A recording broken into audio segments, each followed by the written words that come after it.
This is Lady Anne, owner of KPNL Radio and hostess of the Caravan Library of Lore, and I support TESA. As an experiencer myself, I have filed my own reports with them, and the professionalism and heart they have shown my case goes above and beyond. If you have had an experience, I cannot recommend TESA enough. Hi, this is Ernie Hudson, Winston Zeddemore from Ghostbusters. I want to let you know that Ryan Stacy, he's created the Experiencer Support Association, TESA.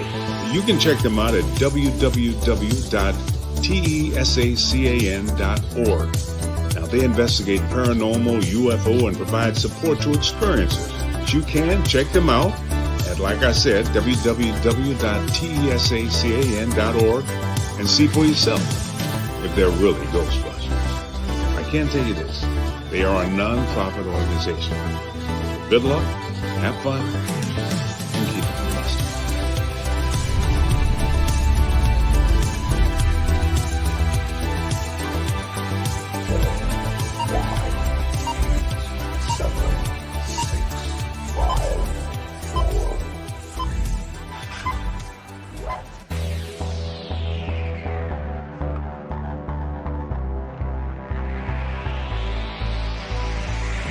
Good evening. You are listening to Beyond the Tinfoil Hat, a podcast by the Experiencer Support Association.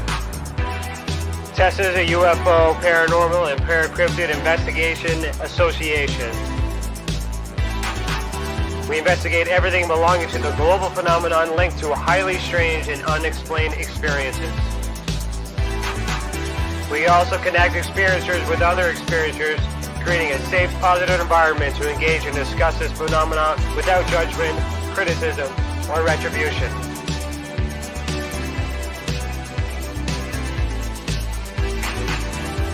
From the land of the white rolling sands, from the southeasterly tip of Georgian Bay, to all of you listening around the world, as we simulcast live on KPNL Radio, we salute you.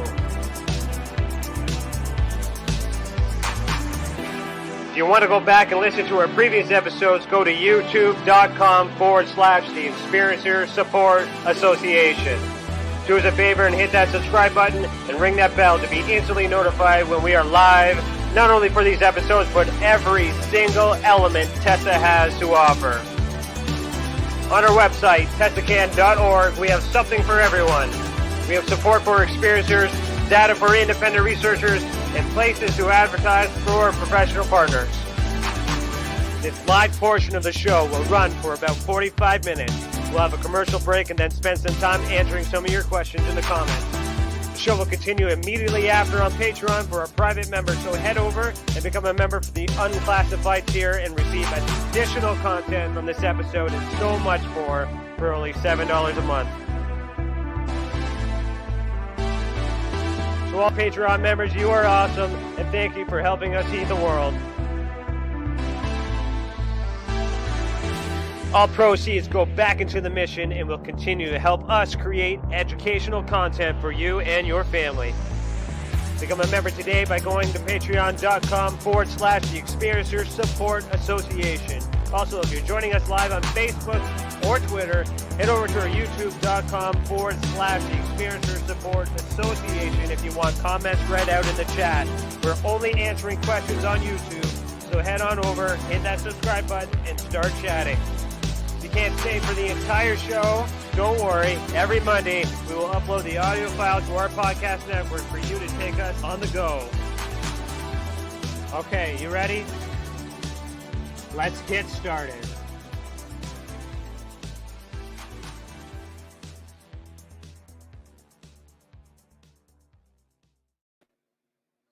Hello, today is Thursday, February 25th, 2021, and I, Ryan Stacy, am not your host this evening.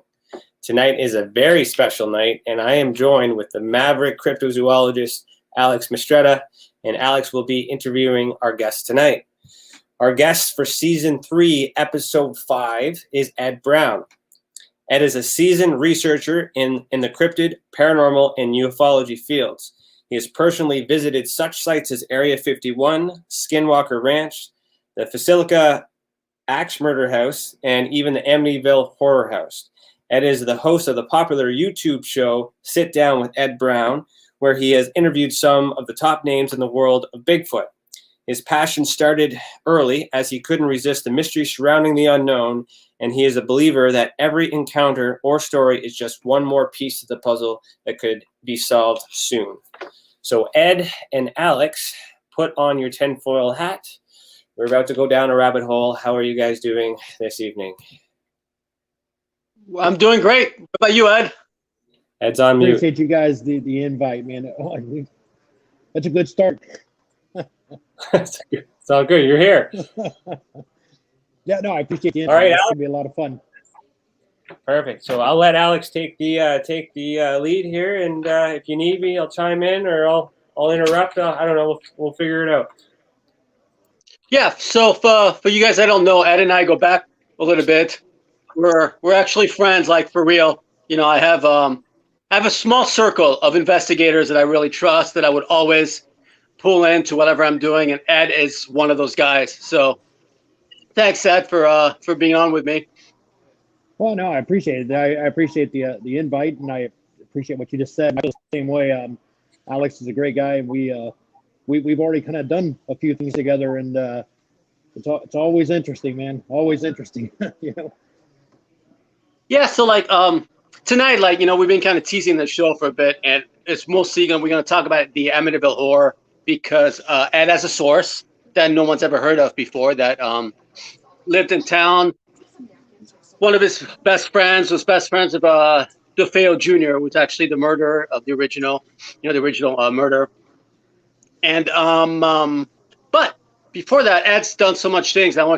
Before we get to Amityville, I wanted to hit a few other topics with Ed, you know, because people that know Ed know him as the Bigfoot guy, but that's not all he does. He does a plethora of investigations and a plethora of subjects, and we became friends because of Bigfoot, because that's kind of our main thing. So I wanted to start a little bit with that. But first of all, I want people to get to know you. So I'm going to ask you just a few questions about yourself. Sure. What got you in all this to begin with? Why?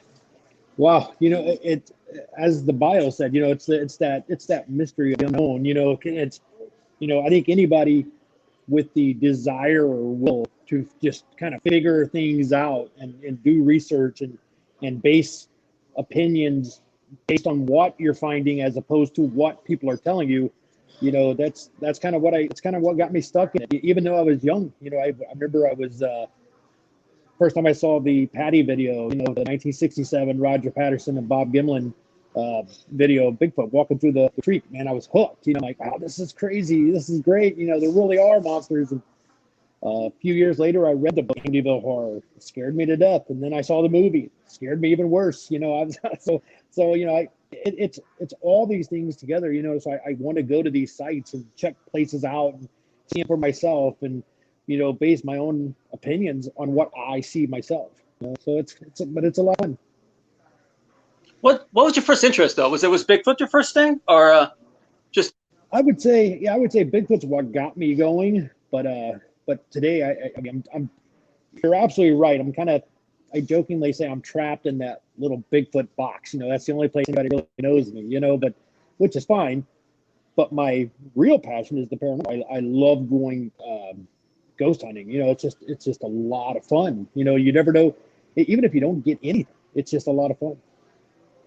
Yeah, I mean, here's what I like about you, aside from your really cool like white beard, is that you're in this for the right reasons. You know, you have a genuine interest in all phenomena, but not only that, but you go out firsthand to check it out. You're not one of those YouTubers guys that just, you know, have a podcast or have a, you know, YouTube channel or whatever, and I've never actually gone out in the field, but have a lot of opinions. You know, you actually go out and do your own research, get your own sources, and that's what, you know, what I like about you, you know, so much. Right. So what's your favorite color?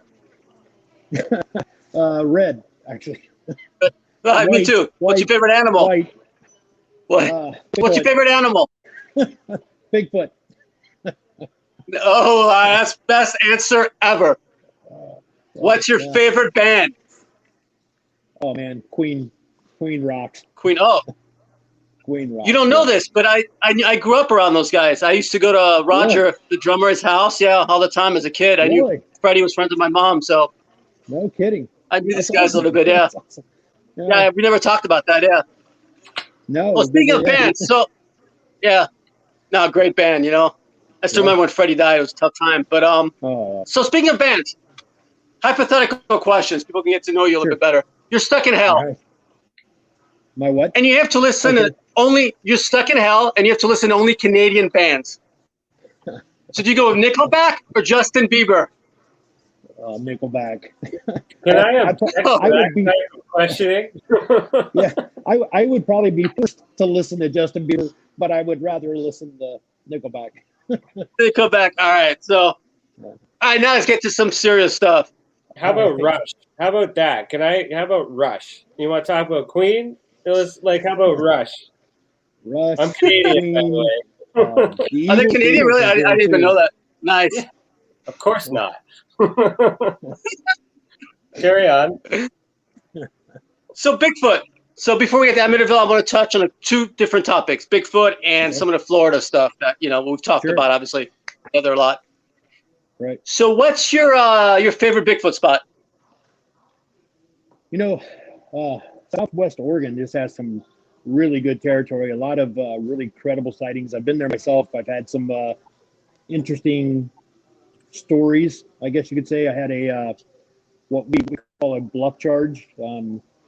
Literally dark. You're in the middle of the woods. You have nothing with you, no flashlight, nothing with you, and something comes running like a moose running through the woods. I mean, you hear limbs breaking, you hear all these things coming right at you. Then it just kind of stops, and there's nothing there. It's can't explain it, but it's a scary encounter, scary experience. For people that don't not really familiar with it, can you explain what a bluff charge is? Yeah, I mean, you hear dogs do that a lot. Dogs will run after you, run towards you if they're aggressive, and all they're doing is they're checking to see how you're going to react. If you turn and run, now you're prey. If you stand there and stand your ground, for the most part, they will just charge you and then stop. So that would be a bluff charge. Bulls do it, horses do it, most animals do it. But anything that runs towards you and then stops, it's considered a bluff charge. They're just seeing how you're going to react, and your reaction decides whether they're going to chase you or if they're going to, maybe I should be afraid of them instead. So that's what they do. But it's happened to me twice, actually. Once in Oregon, once in Washington, and both times, all you can do is stand there and just get ready to defend yourself because you can't see run. It just best thing that could happen is it stops, and that's what happened both times. Thank God. For those that don't know, it's a very common thing that you hear when you're out in the field doing Bigfoot research. It happens to a lot of people. I've never had the experience. I've had other experiences, but not that one.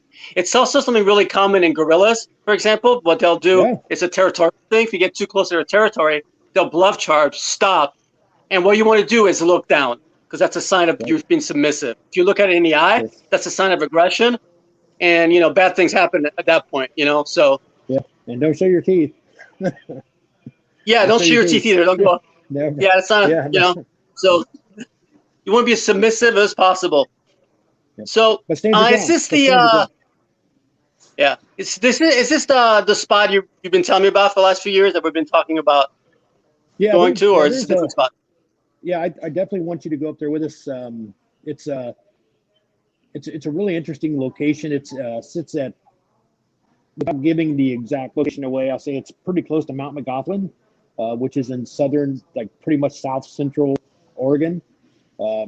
Beautiful country. I mean, you go out there and there's nothing for miles. Literally miles. And we had I'll tell you a quick experience that we had out there, which was really, really cool. And then some weird stuff about it. But we were out there, a friend of mine, Dan Lindholm, who's like my brother from another mother. I mean, I love the guy. He's seriously, great guy. And he and I were out there. We spent 10 nights out there, and with pretty much nothing. you know. And one night, from about a mile away to about a 45-degree angle, if hypothetically, and I don't know which direction we were looking, but we were looking north, about 45 degrees, northwest. We heard this really loud, like a really loud sound, and it was very aggressive. Then, from about the same distance, but about 45 degrees to the other side, northeast, we heard another one. And these two went back and forth and had like an argument for like 5 minutes. It was insane. And we're going, holy cow, we've got recorders out. We're going to pick this up. This is great. We're going to have, this is really good stuff. Got the recorders out the next day. Never caught it. Makes no sense. So we heard it as if we were, just plain as day, but nothing on the recorders. Makes no sense. It's just that I jokingly say it's that typical Bigfoot story. It happened. Can't prove it. Yeah. Have you had a sighting though? Have you ever had a up close or a pretty good sighting? I had a pretty good sighting. It was actually in Kentucky. I'd gone out there. I had heard about 7 different encounters, like within a 100-mile radius, and I kind of pinpointed the very center, and I went to that spot. And my brother and my sister-in-law and I went there, spent a couple days. Coincidentally, when we went, we ended up getting literally like 2 feet of snow. It was crazy. It was a mess. I'd gone out that morning by myself, and I noticed a trackway up behind the cabin we had rented, and I don't know what it was. I wanted to go up and take a look at it, see. It could have been deer, it could have been a rabbit, could have been whatever. And so I was trying to make my way up there, and it was so deep of snow that I'm 6'2", 240 pounds, healthy guy, go in the woods a lot. And I couldn't walk and stuff. I was literally crawling on my hands and knees up this hill trying to get up to see what this was, While I was doing that, I heard a very definitive, no question about it, solid piece of wood hit a solid piece of wood from a distance behind me. And I kind of froze, listening for it again, trying to pinpoint where it came from, but it didn't happen again. After about 30 seconds, I kind of rolled over, and I'm sitting in the snow, and I got my binoculars out, and I'm looking, and from probably 1.5 miles away through my binoculars, I see a human-shaped figure just walking down the side of a mountain. No problem whatsoever. The same stuff I was crawling through, this thing was walking through with absolutely no problem whatsoever. I didn't see any details because it was just too far away, and the binoculars, it was still just real small. But I can tell you, whatever it was walking through the same conditions I was crawling through. It was walking with no problem whatsoever. It wasn't flailing its arms, trying to keep its balance. It was just head down, walking down the side of a mountain. So I can't prove that's what it was, but I sure think I did. Yeah, it's a good point you brought up too, about not the arms flailing and all that, because you'll see a lot of these videos, people that capture Bigfoot footage, or I just was watching one today, one that was captured of the Almaty in Russia, which is the the Russian Bigfoot.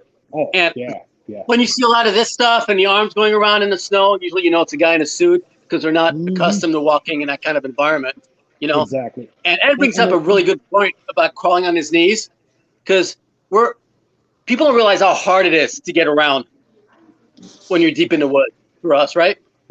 Yeah. When we go out to Oregon, man, where we go, there's like full trees on the ground. You got to literally climb over giant. If I see those trees in Oregon, those things are 5 feet in diameter. It's a climb, and you're walking through some crazy stuff, and we don't go where people are camping. We're going out in the middle of nowhere, and we had found one time in that area, by the way, we had taken a 10-mile hike around a big circle, right? During that time, and it's interesting because they lined up perfect, but we found 3 footprints on crossing where we had gone around. So where we had made the circle, something had walked right through the middle of it, and these were, remember the dimensions, because it was like the prints were like 14 3/4 inches long, I think 7 inches wide at the ball. You know, I don't quote me, I think it was 5 inches wide at the heel. I mean, these were good size barefoot prints, you know, and I can't figure it out. It was interesting. We found 3 of them in different locations during our hike, but as if something had gone right through where were walking in the big circle. So that was pretty cool. You know, that's a good hike. So, like, moving on a little bit, so we're going to start moving towards some of the weirder aspect of the stuff that we do, you know? And then, right. So a few years ago, Ed gives me a phone call. He's like, I got this property in Florida that we can go to. It's like Skinwalker Ranch, but in Florida with Bigfoot sightings on top of that, you know? So tell me a little bit about Florida. What's going on there? What is it? Wow, man, I'll tell you, I had gone there with some friends of mine before that. And we had some really crazy experiences. We were sitting out on this little path, and this property is like 40 acres, I believe. The people who own the property, just the nicest people you'll ever meet in your life. I mean, kid you not, I love them to death. Would do anything in the world for them. And we had gone out into the woods there. And one experience we had, we were sitting there, and I heard it coming. You know, there was like a stick. You know, when a stick goes around, you hear this. You know what I mean? Huh? You hear that sound, and it's like coming like right at me. And I look over my head, and it actually hit in the tree above me. I didn't know what it was. I jumped up, went across the path over the else. We lost the sound there for a second. About that, but you're good. Am I good now? Okay. So the stick hits up in the tree and then falls right behind me. See, we were the only ones there. Everybody who was there was with us. You know what I mean? Nobody was like left back at the house or anything. Everybody who was there was with us, so there was no one to throw it. On our way out to that spot, there was a huge bushy area, you know, and man, something was like, I mean, really moving around in there. I mean, like just and they had a rule, you know, and you know, when in Rome, you do as Romans do. They didn't use flashlights. You know, weren't allowed to have a camera. They believed that a camera or anything like that would scare anything away, so they preferred you didn't use it. So you can't get any evidence of it, but these things happen, and then. Same night, and this I can't explain this at all, but I'm not of the opinion that they're paranormal personally, okay, but they were talking about things that happened. If all you have to do is ask them, and I'm like, okay, well, let me try this, all right? So when in Rome, do as Romans do, right? So I said out loud, all right, if there's anything out there, because I mean, something already threw a stick at me. I hear things moving around in the bushes, just crazy stuff. And I said, if there's anything out there, give me a sign. Alex, I'm not kidding, man. It was like 10 seconds later, this huge tree, you hear every little fiber snapping, crack, crack, crack, crack, crack, and this tree just falls, you know? Now, I'm like, okay, that's weird, okay? So a couple of the other guys were kind of arguing back and forth. Oh, it's in the woods. Trees fall in the woods. I said, well, okay, well, I'll tell you what. Let's test it. So I said again, that was pretty good, but there seems to be a discrepancy whether anybody believes that was you or not. So if you're there, give me another sign. 30 seconds later, a tree falls on the other direction, the other way. Turns out that was a huge limb that fell out of a tree and hit the top of their house, right? This made we're like 150 yards away from the house, and we heard it really loud, but the people who were in the house that night, the people who lived there, never heard a thing. They didn't hear it. I'm like, how is that even possible? You know, it's just crazy. So that was interesting. And they have,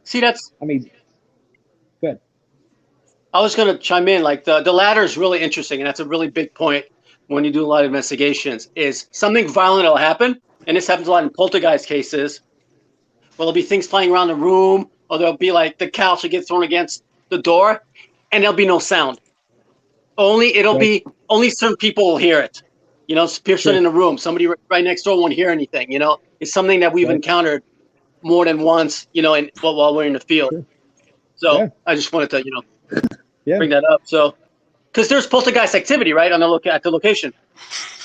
Yeah, there's well, I guess I don't know about so much poltergeist activity, but paranormal, for sure. Right. There was a story that we were actually able to debunk this, but there was a story that a guy lived in this little house. The house is very decrepit now, falling apart. I mean, when we were walking around inside, I was like, okay, everybody spread out. Don't walk too close together because we'll fall to the floor, So it was a weird house, scary.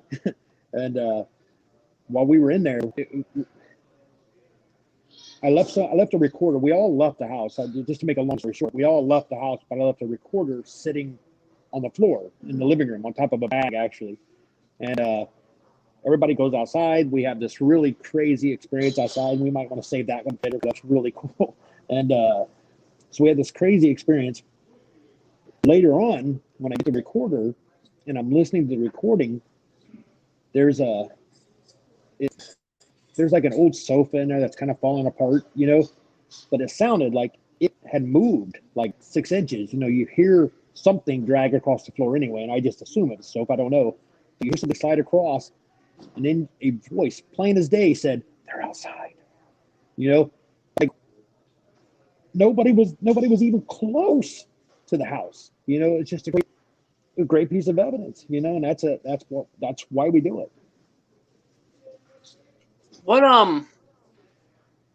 So what evidence from that location to you think is, what do you think is the best piece of evidence from that location? Or what stands out to you, as something that's like, whoa? Sure. Well, okay. That exact same time, we had a couple of different things happen at once, which was interesting. There was obviously that audio. There was also audio we captured that Ryan actually captured, which was really crazy. He was sleeping and had a recorder sitting out, and you hear doors, creak open and creak close, and he's asleep. He's dead asleep. You can hear him sleeping. He's not snoring, but you hear him sleeping. Just crazy stuff. And then, but at the time when we got that audio of something being slidden, and you hear something say, just a whisper, but you hear it plain as day. We all were outside, actually following something that happened out there, which was, we went out there to continue the paranormal part outside of the house. When we were doing that, Dan Lindholm, who was with us as well, he said, "Hey, did you guys hear that?" I'm like, "No." He said something stood up in the weeds, turned and ran towards the woods, which is down this little hill, so kind of out of our view. And he said, he goes, "I heard it. I heard it stand up and turn and run." So we're like, "Okay, that's cool."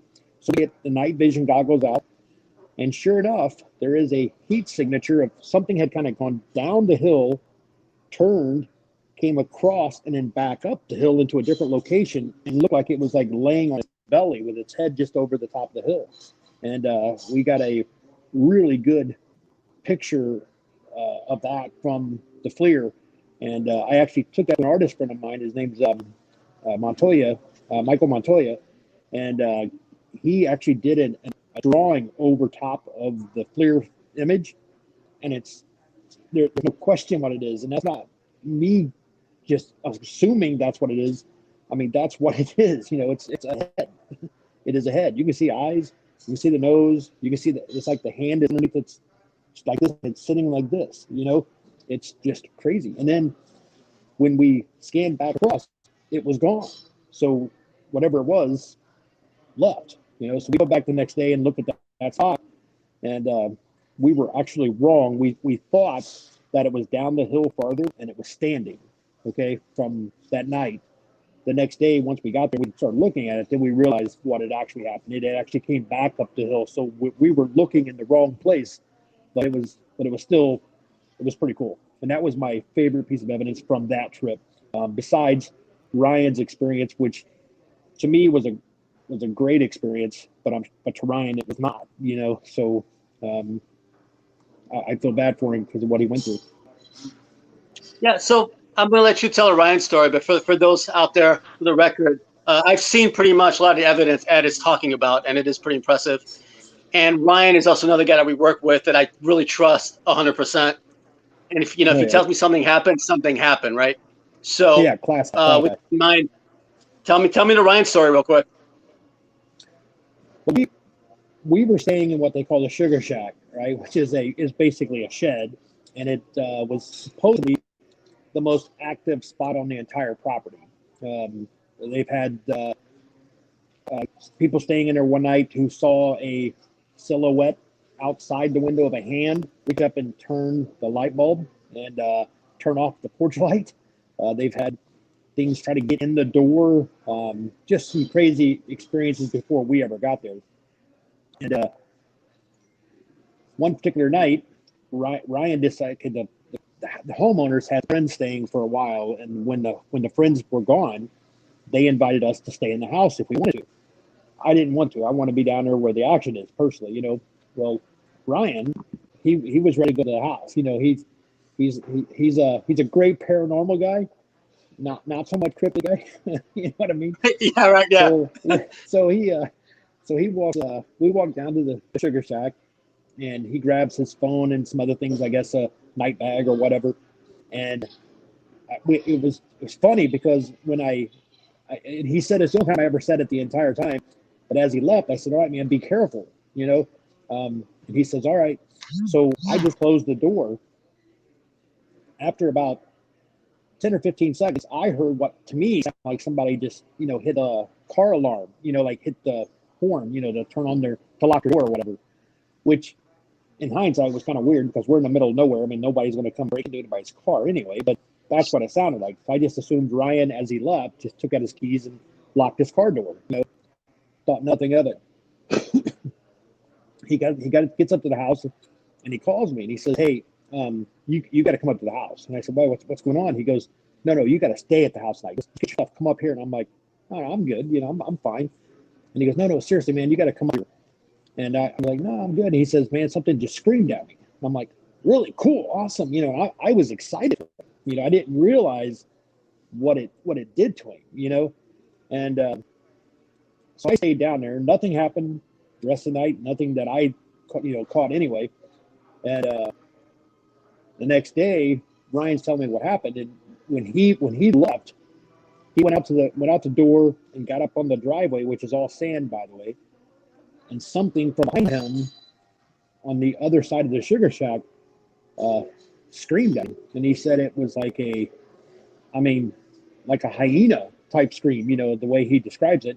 And he said that it scared him so bad. He said he couldn't even come back and tell me because he thought for a second, should I go get Ed? No, I'll call him when I get to the house. You know what I mean? So we were kind of looking at his footprints the next day, and we can see where he was exactly when that happened because you see his in the sand. You see his feet turn. You see the steps from the walking to the turn to the running. Everything he said is evident right there on the ground.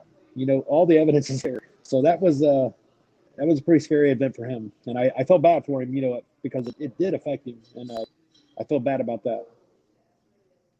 Yeah, I mean, we talked about it a lot since then, with Ryan, and it's something that really, really affected me strongly. And and again, like he's a ghost guy. Spends a lot of time he's in the haunted houses, even on haunted trails, and he's fine, but it was kind of his first experience out in the woods. And Ed and I know, as we've been out in the woods a lot, it's a very, very different experience where you don't have those four walls that protect those four walls, Right. And then so it can be scary. You and I are a little bit more used to it, but yeah, it could be kind of scary. So since we're talking scary, and this is going to be the main topic of today, you and I both have a pretty big interest in the Amityville horror because it's a movie we saw as a kid. Or I was a kid. You're a little bit older than me, right? I don't know. I don't know how old you are, but I'm assuming I'm a little older than you. So yeah. But I was still a kid. I was a kid when it happened. It happened in. Let's see, the murders took place in 74. I think they moved in 75 through the December and January of '76. You know, and yeah, so the lots that is. And so yeah, it was. The book came out I think in '79, and I probably read the book in like '82. So that's kind of my that was my introduction to it. But it completely fascinating. I was completely engrossed in it. I just thought it was the coolest thing in the world. I just had to visit the house, you know, I had to, and it was cool. So when did you go to the house? What year was it? Oh man, I probably went to the house in probably right around 2000, maybe 98, 2000, something in that neighborhood. It's been a while. We got there. We didn't go in the house, unfortunately. You know, we weren't able to get in the house, but we were standing. We were like those at the time, just those little gawkers, you know, who want to go. You know, oh man, I want to see this house, you know. And but it was weird to actually stand outside this house after knowing so much about it, you know. But while we were standing there, a car pulled up. Some people carried groceries in the house and closed the door. You know, I was like, okay, you know, it's good. Well, better than me, huh? Yes. So the thing with Amityville is like there's two different stories, right? There's the initial the murders, where Ronald DeFeo Jr. killed his family, and then there's the George Lutz, which is the family that moved in the house. Right. That. Well, there's actually a third story that nobody knows about. Just so you know, that's why you're here. Yeah, that's why I'm here. Yeah, there's actually a story from before the murders that nobody really knows about. Like, for example, 6 months before the murders, Robert DeFeo Sr. actually went to Canada to get a priest to come and do an exorcism and bless the house, because they were having stuff. Then he thought his son was possessed 6 months before the murders, you know, and other things were happening. So, and I just learned that. So I was thinking, wow, that's really cool. That's great tidbit information, you know. So this isn't something that happened just when the Lutz moved in. You know, I mean, you have the murders, which is a horrible, horrible event. And then, but even before that, so there, you know, is there some truth to the voices made him do it? You know, I mean, maybe, you know.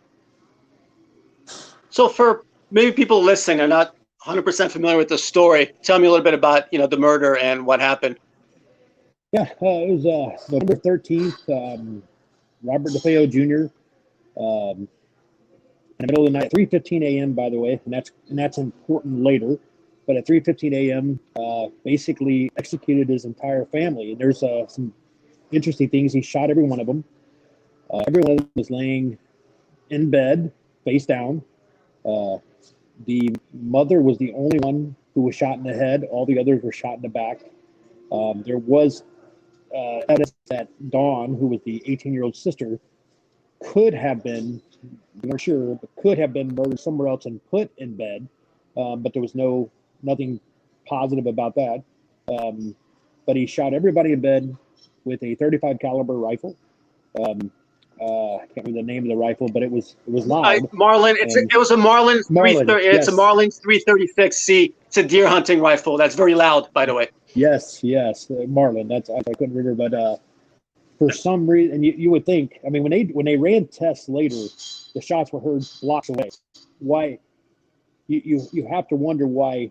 For number one, none of the neighbors heard any shots, and then number two, how do you shoot someone in bed and then go to another room and they're still asleep, so you shoot them. Then you go to another room, shoot them. You know, somebody had to have heard gunshots. You know what I mean? And there was no muzzle used. They were able to prove there was no muzzle used. So some crazy stuff. Who knows?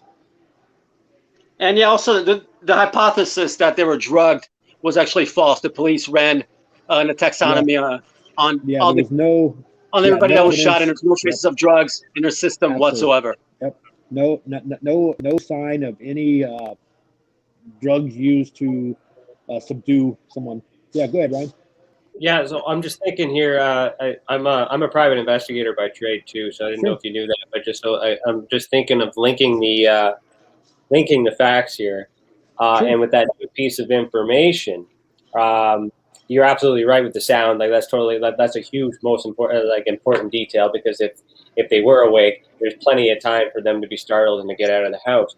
Absolutely. So if the toxicity report came back negative, then that rules out the possibility of that. But then the evidence of how they were found is the fact.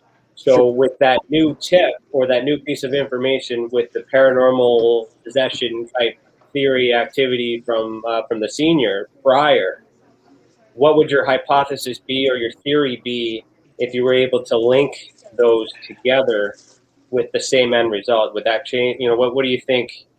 I How would you explain that if it was a factor? No, that's a great question. I mean, the fact that nobody heard the shots, even neighbors, um, there had to be, I don't know, a stormy maybe, and I don't know, was it storming that night? I'm not even positive. I think in the movie they portrayed it as stormy, but I don't know that it was. I don't believe that it was, but yeah. Yeah. I don't think I haven't heard anything about it being stormy either, so I don't think so either. But I don't know unless they were all murdered in a different location and brought there, and maybe she was just the only one that they thought could have been put there. That's a great question, and I don't know. Did anybody reopen the case? Because I'm thinking like forensic files and case files, things like that, because technology has changed. So you got to look at the time period, like analyzing forensics and DNA evidence and all that other stuff. Like they didn't have, like for me in my career, like I reopening cases is easy for me because especially when I go to the past because we have new tech now to prove a whole bunch of things that were missed. So do you think if like a new age investigation in that place would maybe solve the riddle, or is it just a mystery forever? Well, I think I don't think there will ever be an official reopening of the case because they got their guy. He admitted to doing it. In fact, his exact words were, when I started, I couldn't stop. It happened so fast, so he admitted to doing it. I mean, he did change his story a lot of times, things like that. But the bottom line is he did it. And how he did it is probably not as important. We want to know. I mean, it's curiosity-wise, we want to know. But the fact that he did it is more important than how he did it. So I don't think there would ever be an official reopening case. But there's been, I'm sure, a plethora of investigators that have looked into the evidence and different things, and just to see, And has anybody I was going to say, has anybody done a criminology report on him, like to kind of figure out why he, like the mental health behind his? He was actually he was interviewed even at time by psychologists because the defense was that the voice didn't do it and he was trying to plead insanity, and it's weird because his attorney gets a psychologist who says, this guy probably was watching it from outside of his own body, so he wasn't aware of what he was doing. The other psychologist said, oh, he was definitely aware. So there was, I guess it depends on what you're buying. You know how those things go. You buy a good witness. Right. So to tie that into possession and paranormal activity. So, do you think, again, that's a psychogenic thing of the mind. We'll never be able to know until we're in his head in the moment.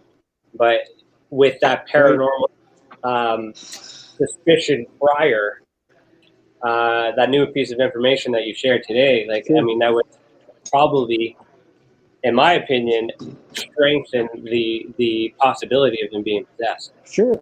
And I think that's a great piece of evidence if there was any, So when I heard it, I know that it on a personal level, it kind of made me think, okay, now there's a little more to it. There, in fact, in the front yard when the DeFeos lived there was a fountain. You only ever see a picture of the fountain with the angel in the fountain, ceramic, really tall, like big fountain.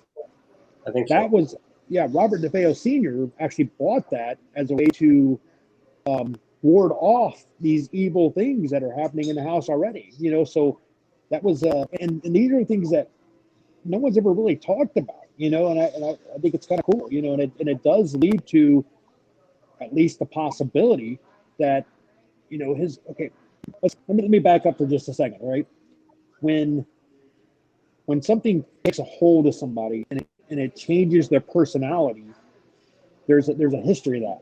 Okay, so meaning that in that same spot, there's Robert DeFeo Jr., possibly manipulated his personality into being what he was, and then George Lutz moves in. There's a strong history of him and his personality changes, so there is a history. And then you even go back farther in that location, and in that location you have a spot where Native Americans used to keep prisoners of war, and they were tortured, things in that exact spot right on the Amityville River. There's a history of that location being bad. It's not just the murders, which is horrible, but there were probably many people killed there in that same spot way before. So anyone know the history on the land?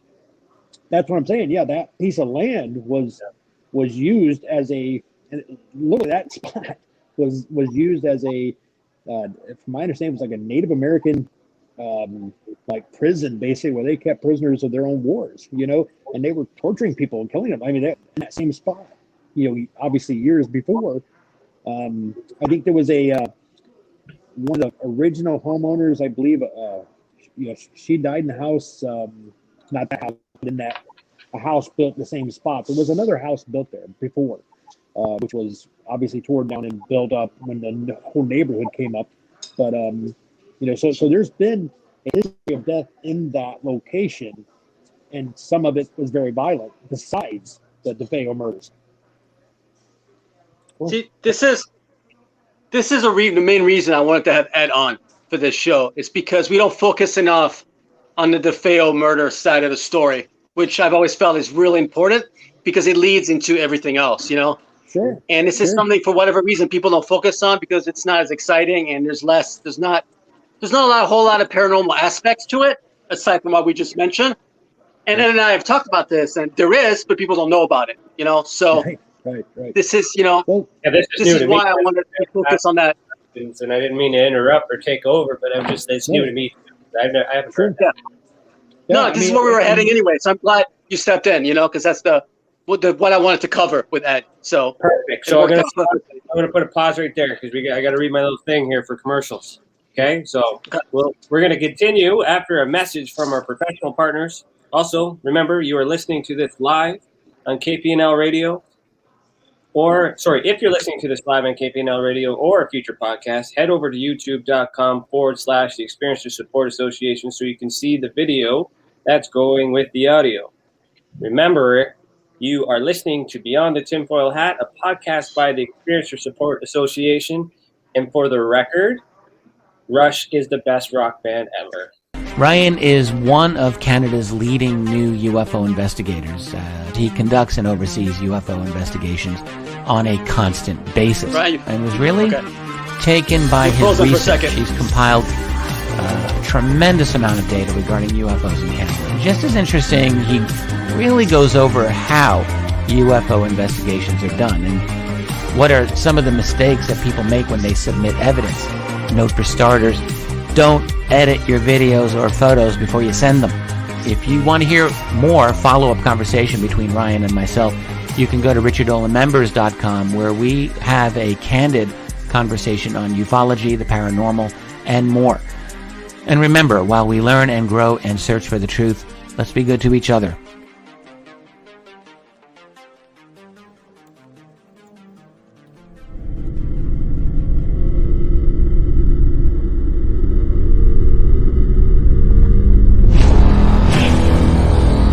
The same thing that draws aliens to our planet is the same thing that draws us to others.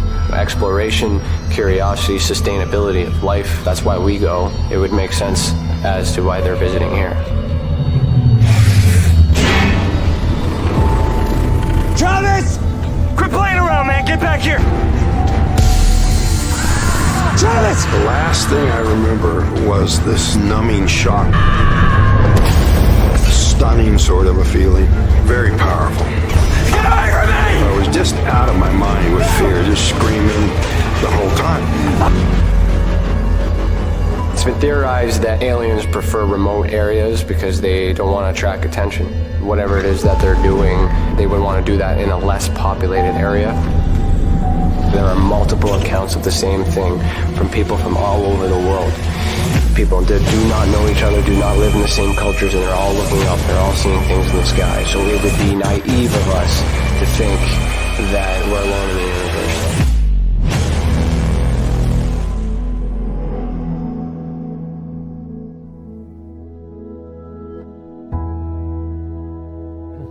My mission is to assist and help those experiencing this phenomenon in such a way that they're able to continue and live with it, and also in a way that it can be measured, quantified, and reinforced within today's society, so that way it can be accepted and no longer viewed in a negative way.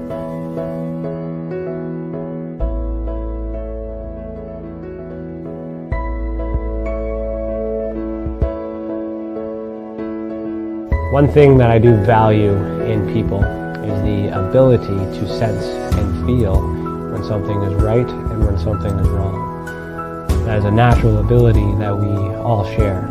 Now, when we combine that with the paranormal and ufological abductions or visits, I have this sensation that these abilities are connected. Not everyone can sense, not everyone can feel. However, those who can are typically connected with something that we cannot explain.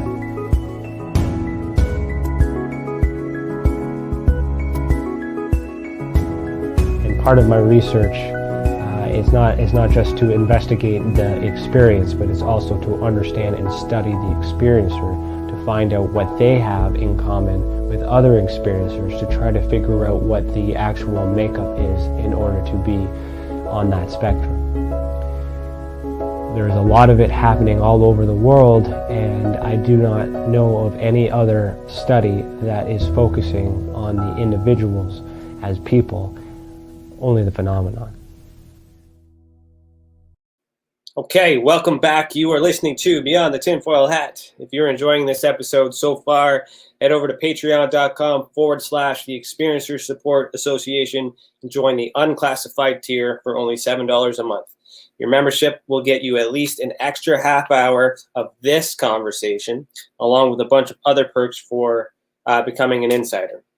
Also, if you have experienced an unexplained event involving the paranormal, extraterrestrials, dogman, or any other paracryptid, head over to tesacan.org/reporting system. All one word.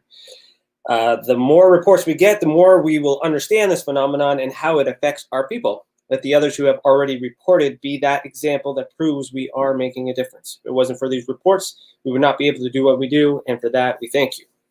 So let's dive into the comments and questions. So if you guys have any questions, ask them now, and we will get our guests to answer them. So hello, Chantel. Hello, Lisa. Hello, KPNL Radio. Hello, Tim Morrison. Tim, the demon guy in the house. Hello, MS Mom. Hello, Brown Beard. I think that's Alex. And where's the first question? Let me see here. Hello, Facebook users. Head over to YouTube if you want us to talk to you. And okay, SM. Hello, SM. He says, or he or she says, when I was a kid, I used to sit at my grandparents' table and watch glowing man-like figures run on the window years later. I told my grandpa, and his jaw dropped, and he told me he saw them too. You guys have any comment on that? I think it's a great thing to experience. I mean, anytime you can see or experience anything, because Alex and I mean, I'm sure Alex will vouch here. We go, 20 times and you see something once. It takes a long time to have any experiences at all that you can classify as either paranormal or cryptid or ufology, whatever it is. And so, congratulations. It's great. So, hello, Scarborough Sasquatch Station. Sorry, Alex, were you going to say something? Alex, your mic's off, eh? The part people don't realize, because there's this television shows and they see something every show, But like Ed and I, but not, I don't mean just together, but individually, we've all been in this field for many, many years. It's a lot of hours. We've been fortunate that we've seen a lot of things. We've been fortunate because we also do our homework. We know where to go. We know how to operate. But it's a lot of hours where you're just looking at a tree in the dark you know, Absolutely. or looking at a wall in the dark, you know?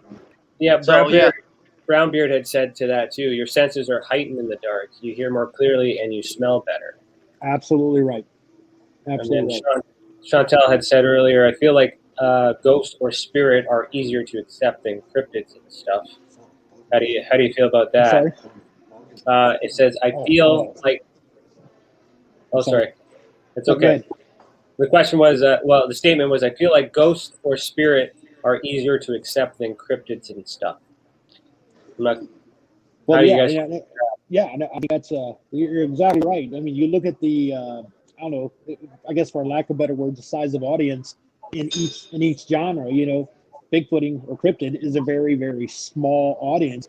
Then you get into ufology, it's a little bigger. Then you get into paranormal, and it's huge. You know, and it's because more people have you can sit at home and feel a ghost or have a paranormal experience or think you are. You know, in order to have a cryptid experience, you actually have to go out, and not as many people go out looking as, you know, you generally don't see Bigfoot in your living room. You see a ghost, you know.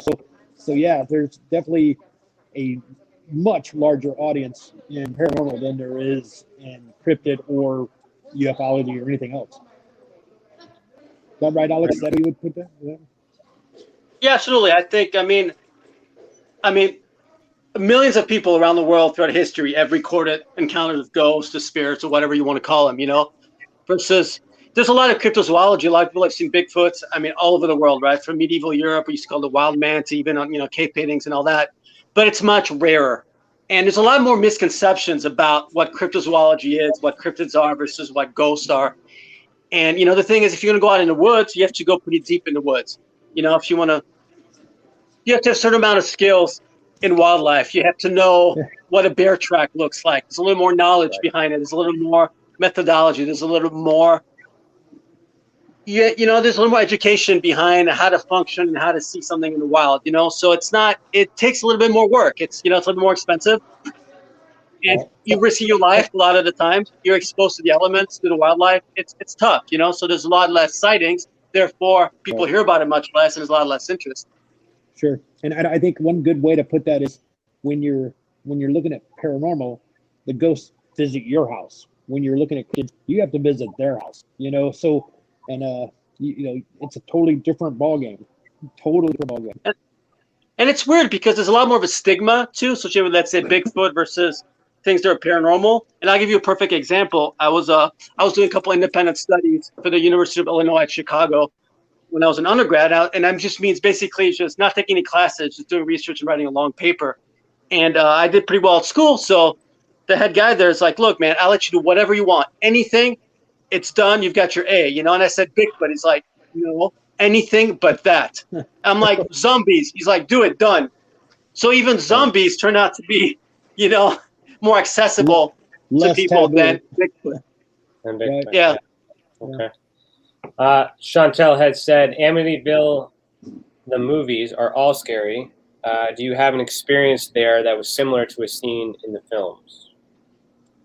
Have I ever had an experience that would be similar to as what's in the films? Yeah. Is that the question? I think so, yeah. I would say I did have actually a pretty scary experience one time, but it wasn't obviously at that house. But if it means anywhere, I was actually in my own living room, and this is I have to set this up. Just take 1 second though. But it doesn't make any sense if I don't. We lived in a house in California, and the next door neighbor, and Alex has been there, but Alex has been at the house. The house next door was just the spookiest place. I mean, there is no doubt in my mind that place is haunted, right? No question. You can feel it just driving down the street. It's crazy. So I'm standing in the living room. I'm actually getting ready to go do something, and I was kind of stopped because I was watching something on television, and my attention was on the TV. And out of the corner of my eye, I saw something move, and I looked over, and there was a figure looking around the curtain like this, and I can only see like this much of it. But it was the head, the shoulder, the arm. You know, I saw it. It was just completely gray, like almost like a cloud. You know, but it had shape, and I'm thinking, holy cow, somebody's looking in my house. You know, and I go out the back door, which is right there. I open the door, and there's a deck, and the deck's up high. Right, Alex, you've been there. Nothing was there. nothing could have just jumped over. It was too far of a drop. I mean, whatever it was gone. That was a pretty scary event. And I'm like, man, I felt personally that whatever was next door was just coming over to check us out, but it was weird. So I've seen oddities, I guess. Yeah. Cool. I have a question for myself, but I'm going to wait that till the end. Alex, you got anything before? No, I mean, I had I've had sightings of apparitions myself. I was in Chicago. It was this antique dealers. It was actually this gay couple. One guy used to get dressed up as a pirate, and he had an eye patch and the whole deal. And it was already kind of like an interesting scene, But saying we walked into a place and he's like, everything happens over there in the hallway. So I walked in the hallway, and as I got there, I felt this pressure, and you can feel this heavy pressure around it. And all of a sudden, from my on my right hand side, I saw a full body apparition, literally 2 feet from my face in 3D, just completely black though. And it slowly just walked right in front of me.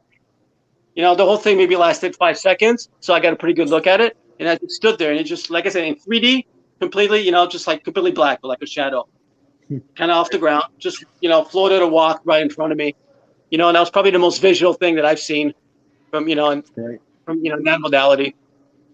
Great. There's one last question here from the comments, and then I'll ask mine, and then we can do the send out. So SMS, what do you guys know about shiny metal sphere orb UFO? Kind of off topic, but on topic for all things spectrum. Yeah. I mean, I don't have a whole lot of experience with the ufology. I've been to Area 51. I've been to the actual crash site in Roswell. I've been to a lot of places that had sightings, but I've seen things, but I can't explain them. That's definitely not my wheelhouse. But definitely Alex. Mm-hmm. Yeah, I mean, it's kind of a broad question, but so I've been fortunate to have about 5 UFO sightings in my life, 5 that I really can't explain. A couple are up close. But if you're going specifically towards the metal sphere, I got an interesting short story. I was doing a documentary for Canadian television, actually, which was my first documentary I'd ever done. I was terrible in it. I mean, I was awful in it, But it was called The Alien Hunter, unfortunately. But so anyway, we were you've seen it. We were at this house, and they wanted to do kind of like a regression with somebody that claimed to be abducted. And I brought in at the time I was with MUFON Los Angeles. I was actually head investigator for MUFON Los Angeles. So I brought in one of my cases, and one of the ladies, Barbara, who sadly passed away since then. And I brought her in because I've had a lot of experiences at her house that I'd seen things and all that. So anyway, she went under, did a hypnosis, the whole deal, and we're there filming, and taking. And while you're filming, usually you have a camera guy that's always taking pictures of what's going on, aside from just the camera and all that. And so we went through the scene. It took about 3-4 hours, right? And we'd be outside looking at the sky. Nothing. We didn't see anything. Nothing happened. She gave her testimony under hypnosis and all that. And then once the pictures were developed, there was about 5 or 6 of these like metal-looking spheres that were up in the sky, right above the house and outside the window. And I even was interviewed outside the door for one of the scenes in the film, and I didn't see anything. But when the pictures came back, you could see all the little spheres. I mean, they were small, but there were definitely something solid that was there that we could not see. So I haven't seen any spheres myself. Like, I have never had like an up-close UFO experience, but I've investigated a couple that look like it that I can't explain. So it's definitely part of the phenomenon. Okay, so my question, because I know how I'm just being a little shit here because I know how Alex is, and I know Alex's opinion. But I just want to ask, with the super spectrum, is it possible at all to link paranormal and UFO activity to the Bigfoot, or is it just completely separate and off the table? You're asking Alex? No, I'm asking you because I know Alex says. Me. Okay. I don't think so either. I think that I had a lot of people ask me very similar questions about Bigfoot and paranormal and the UFO. I personally believe that, Bigfoot is a very humanistic type animal. It has a lot of characteristics like we do. I think it's just as curious when something strange happens as we are. So it goes to investigate as well. So it doesn't surprise me that you would have a paranormal experience at the same time you have a Bigfoot experience, because I think it's there checking it out as well. I think it's just a coincidence. It doesn't happen very often. I have actually seen personally zero evidence to suggest that there's any alien or space connection at all. We can't link anything until we catch one of them, right? We can't never be right. So it's a never-ending battle. So I just thought, I always tease Alex because there are some people that do that, and then in my research too. And Alex, on the same topic, I do have a Bigfoot sighting case that I've prepped. I'm just getting all the evidence ready, and I'm going to need your opinion on it because I don't know a damn thing about the methodology behind it. But actually, it's interesting hearing that. What'd you call it? That bluff brush or whatever it was called, bluff charge. Yeah, bluff charge. Yeah. That is what this witness had described to me, but he didn't call it that. But so it's interesting hearing that because I actually just prepped it last night. So, anyways, before we go, Ed, do you want to tell everybody how they can find you and what you got going on? Anything you're pushing or selling right now? Or I do a lot of stuff that pretty much off record now. You know what I mean? You can go to the Big Truth, one word, BIGTRUTH, the Big Truth channel on YouTube, and you can find me there. You can also just Google Ed Brown Bigfoot, and you see all kinds of stuff about me there. So yeah, I'm accessible, but I don't do a whole lot of public stuff anymore, just because I'm getting more into the paranormal. I've been working a lot, obviously. We're pet transporters, so we go around the country, which is actually great because it gives me the opportunity to go wherever I want on my own bus. I can go anywhere I want in the country anytime I want, and so we get an opportunity to go to some fun places just because and get paid to do it. So it's a lot of fun. But check me out on Big Truth channel on YouTube. Check out some of Dan Lindholm, like I say, is my brother from another mother. Love the guy to death. He's got a lot of stuff on there, some good research stuff. They're really, really cool channel. Check that out. And you ask me any questions there you'd like, and I'll get them to them. Cool. Alex, you got anything to say before we head over to Patreon? No, for those that are going to follow us on Patreon, please do, because we're going to talk about the source from Amityville that Ed has that I also talked to. So we're going to reveal some pretty cool stuff, and we have some exclusive stories about DeFeo Jr. that I just got 2 days ago. Ed's going to talk about the Red Room, which everyone always asks about. So please, crazy I recommend really, joining us. Hot off the press, eh? Nice. Yep. Yeah, really, literally 2 days ago. It really is. Yeah. Okay. All right. So patreon.com/The Experiencer Support Association. Hit the unclassified tier, $7. It will get you access to what we're about to head into, plus everything else, all the bonus content previously. And thanks for watching. Keep your eyes in the sky. Lead the world.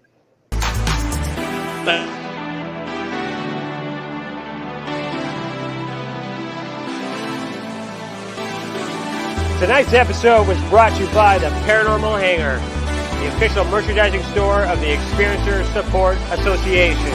Head over to the paranormalhangar.com and browse our inventory. We have branded mugs, mouse pads, tote bags, and so much more. All proceeds go back into the organization, and if you are a Patreon member, you will get additional purchases.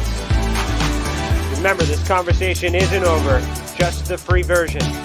We will dive even deeper on patreon.com/The Experiencer Support Association. Thanks for listening. Keep your eyes in the sky. And say it with me. Heed the world. Good night, everybody.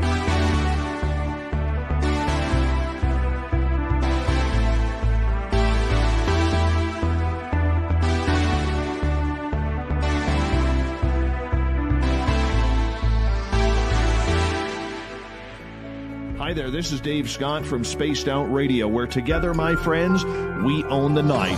On our website, spacedoutradio.com, we have a place called the SOR Sightlines Report. All of our investigations and people who inquire are turned over to TESA, the Experiencer Support Association.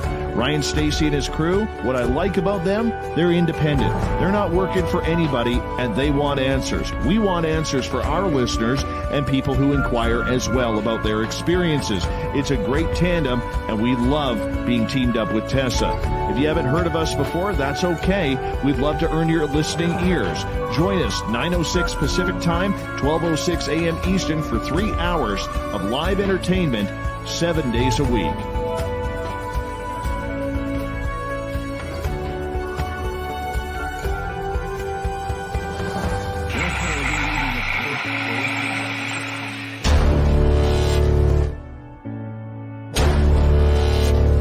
We are the ones in the dark. We are the first on the scene. We are the last to leave. We will counsel you. We will comfort you. We will save your life.